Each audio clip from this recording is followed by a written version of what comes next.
Good morning, everyone. We have nonstop news and weather to the top of the hour to help you plan your day. Thanks for waking up with the Valley today.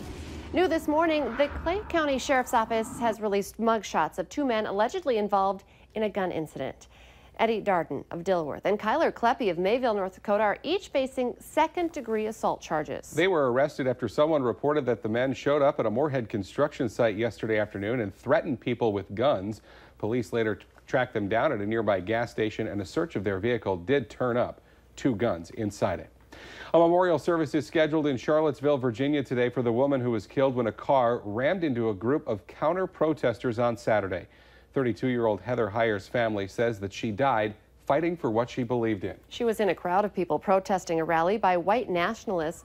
19 people were also hurt. Heyer's family is asking people to wear Heather's favorite color of purple in her memory. Developing this morning, President Donald Trump is dealing with controversy again this morning after he once again blamed both sides for the deadly violence in Virginia. Yesterday, Trump said the counter-protesters were very violent and insisted there were two sides to the story. Democrats and Republicans quickly condemned the remarks yesterday. Former KKK leader David Duke was among the few supporting President Trump. A former president's tweet, President Obama's tweet about the violence, is now the most liked in history. He posted this image of himself greeting babies of different races along with a quote from Nelson Mandela over the weekend. The tweet has since been liked more than 3 million times. It's now 6:51. Time for a check of our storm team forecast, and it's a wet start to our day. It certainly is. We're starting off with cloud cover, some fog and mist out there bringing down visibility, and of course the rain that's been working its way through the valley as well. You can see there's several areas of rain happening with some sprinkles in between. A big area of dry weather along Highway 281. This was kind of the focus yesterday for the rain showers, especially up by Devil's Lake. It looks like it might be quieting down for you now there. The rest of us still under that potential for some good rain and perhaps even some heavy rain into tonight. Grand Forks right now you're getting some light rain, but west of you and farther into Grand Forks County seeing some more steady rain falling there up toward Grafton and down toward Findlay. And then east there's another pocket of heavier rain in the Red Lake area. And to the south we're seeing some showers in Wahpeton, Breckenridge, Fergus Falls. This is moving to the northeast and is largely missing out on the Fargo-Moorhead area, though we could see some more of those showers as the day progresses. You can see there's a lot of cloud cover, a lot of rain associated with this system. Not as widespread as it was overnight, but we'll probably see that redevelop here into the day, and that's all streaming northward toward us. 64 degrees in Fargo, 65 in Grand Forks, 60s throughout the valley, so a mild start. And we'll continue to just stay in the 60s most of the day. A few of us getting into those low 70s with those rain chances continuing off and on all day long. And then maybe some times where we're into a big break before more rain showers roll in for the nighttime hours tonight. And it looks like at this point, models haven't been handling this very well, but it looks like at this point we'll see some of those showers sticking around even into tomorrow morning in the eastern viewing area. And that could add up to several inches of rain for some of us. The wind not too strong, at least. We'll see it switch from a southerly to a northerly direction as this system progresses. And eventually Thursday, some sunshine developing for the day, especially from west to east into the afternoon hours. So some of us tomorrow will wake up with some sunshine out by Devil's Lake and Jamestown. Friday, another nice day initially, then we see some more storms develop. And this weekend, Saturday looks great, some 80s, good lake weather. And then Sunday, a chance for some afternoon storms that could linger into Monday. And that's critical because of the eclipse. With that chance for rain and cloud cover, it might obscure our view. It's something to keep an eye out for here as that day approaches. Let's check in now with Al. Police, we're back out here on Interstate 94, and for all intents and purposes, it looks like the rain has quit. Road surface still remains wet this morning, so make sure you're mindful of that. You're getting a little bit of road spray, so you will need your wipers for a while yet, I suspect. It's always a good idea to have your lights on. In terms of traffic this morning, westbound Interstate 94, fairly brisk this morning. No, it's busy. Eastbound I-94 will put into the brisk category. Interstate 29, lots going on there as well. Careful in that work zone around 32nd Avenue, and another big work zone in Moorhead on 8th Street, stretching from 40th Street to Bellesley Boulevard, so make sure you're mindful of that. That's 35th Avenue.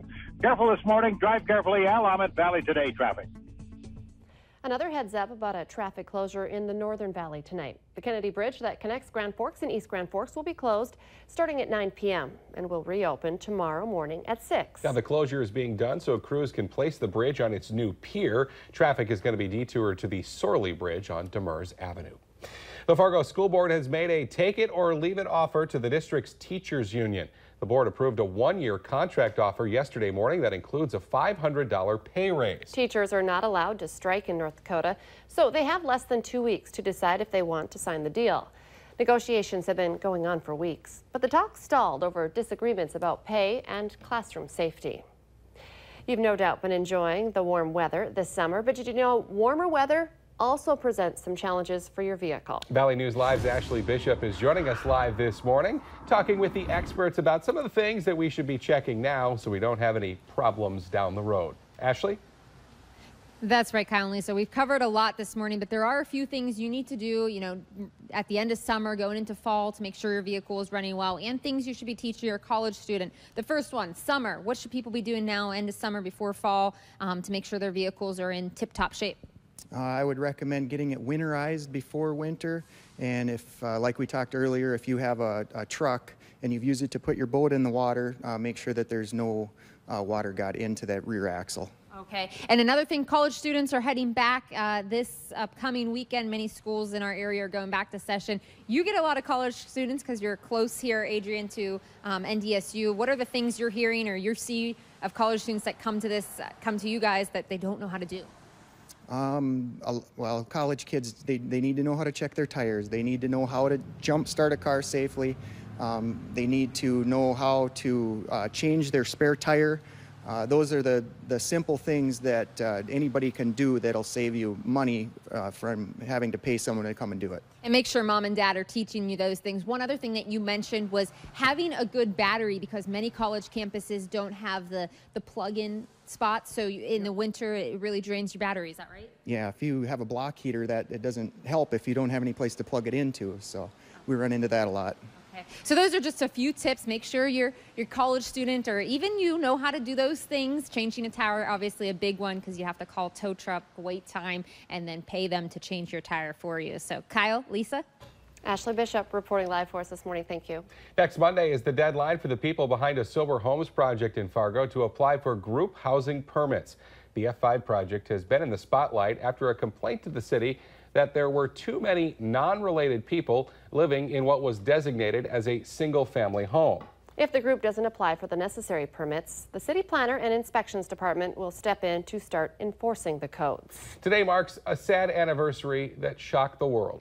40 years since Elvis Presley died. Thousands of people have been flocking to Graceland in Memphis this week to mark the occasion and celebrate the King of Rock and Roll's life and legacy. The First Lady of Rock and Roll, Priscilla Presley, is in Memphis right now, but will be here in the Valley this Friday, sharing her personal stories of her time with Elvis. And I'm lucky enough to moderate that discussion with Priscilla. She's calling it an intimate conversation where she gives the audience a rare opportunity to hear memories of her time with Elvis. She says no questions are off limits. That event is Friday night at 8 p.m. at the Shooting Star Casino in Monoman. That is a pretty amazing I can't believe it. For you. I am so excited. My name is actually Lisa Marie, and my father was a huge Elvis fan. He swears that if I would have been a boy, it'd be Elvis. So I guess it's very fitting that I'm Lisa Marie and I get to visit with Priscilla. Yeah. I'm just beyond excited for the opportunity. So it's going to be good. Let's get our answer now to our question of the morning on Facebook. 61% of parents say this is the most stressful part of back-to-school season. The answer, packing a lunch. Remember, you can take part in our question of the morning by heading to our Valley News Live Facebook page and joining the conversation with us throughout the day. A lot of people, as always, talking about the weather this morning and the importance of having that umbrella handy throughout the day. Yeah, even a rain slicker too might be your friend, because it's going to come down pretty heavy later today. This morning we're starting off with some showers, and these storms are going to be with us, these showers and thunder showers through tonight and into the early part of the day tomorrow. So that's going to have a lot of impacts on any outdoor plans for this evening. Hopefully you've rescheduled at this point. Looking ahead to the weekend, we're going to see some 80s on the way, some low to mid 80s, and some nice conditions for Saturday. So if you're just getting tired of the gloom and the cool weather, there is a light at the end of the tunnel. You're just going to have to power through today. Thank you, Lisa. The Today Show and CBS This Morning are just about to get started, but the Valley Today rolls on. We've got more live up-to-the-minute news and weather coming up right now on the Fargo CW.